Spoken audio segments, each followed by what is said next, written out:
மதுரை கவி சுவையேன் 890வது படைப்பு. தலைப்பு மக்களை காக்கும் அரசாய். விளம்பரம் வேண்டாம் இனியோ, மக்களுக்கு நன்மைகள் செய்தாலே மனங்கள் கனியோ. மக்கள் சேவை என்ற பேரில் வர வேண்டாம் விளம்பரம் என்ற தேரில். மக்களிடம் சென்று பேசுங்கள் நேரில், பதியலாம் மக்களின் மனதில். போய் மக்களை சந்திக்கலாமே ஊரில், மக்களும் வசப்படுவார்கள் உங்கள் கனிவில். அரசு மக்களின் வாழ்வுக்கு தர வேண்டும் வளர்ச்சி, மக்களும் பெற வேண்டும் மகிழ்ச்சி.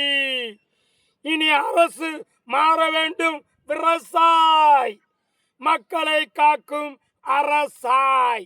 என்னுடைய இன்ஸ்டாகிராம் ரசிகர்களுக்கும் வலைதள பிரியர்களுக்கும் நீங்கள் எப்போதும் போல் ஞாயிறு முதல் வியாழன் வரை வலைதளத்திலும், ஞாயிறு முதல் சனி வரை இன்ஸ்டாகிராமிலும் என்னுடைய தத்துவங்களையும் படைப்புகளையும் பார்த்து மகிழுங்கள்.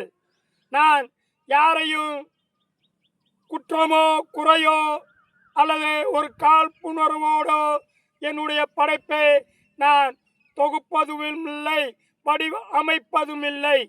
என்ற போதிலும் என்னுடைய சமூக சிந்தனையானது சமூக சூழலை அரசுக்கும் சரி இளைஞர்களுக்கும் சரி எடுத்துரைக்கும் ஒரு கடமையாய் தமிழின் மீது அன்பு பற்று கொண்டமையால் நான் இந்த பணியை தொடர்ந்து தமிழுக்கானதாகவும் தமிழருக்கானதாகவும் தமிழ் இளைஞர்களுக்கானதாகவும் செய்து வருகிறேன்.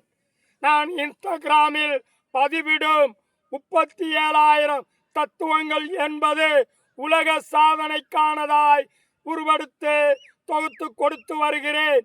எந்த நிறுவனமும் அல்லது எந்த அரசும் என்னை தொடர்பு கொண்டு என்னுடைய தத்துவ கருத்துக்களை ஒரே தொகுப்பாய் வெளியிட சம்மதம் தெரிவித்து என்னுடன் தொடர்பு கொண்டால் நான் எந்த ஒரு ஆதாயமும் லாபம் நோக்கமும் இல்லாமல் என்னுடைய 3600 பக்கங்களையும் கொடுக்க ஆயத்தமாயிருக்கிறேன். ஒரே நிபந்தனை, 3600 பக்கங்கள் 37,000 தத்துவங்கள் உலக சாதனையாய் பதியப்பட வேண்டும் என்பதே என்னுடைய இலக்கும் நோக்கும்.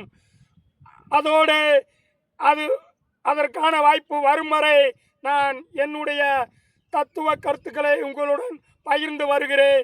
நீங்களும் எனக்கு ஆதரவு கொடுத்து தமிழுக்கும் எனக்கும் ஒரு ஒத்துழைப்பை தந்து கொண்டு இருப்பதால் உங்களுக்கு ஒரு நன்றியையும் தமிழுக்கும் நன்றியையும் கூறிவிட்டு விடைபெறுகிறேன். மீண்டும் சந்திப்போம் அடுத்த வாரம். நன்றி, வணக்கம்.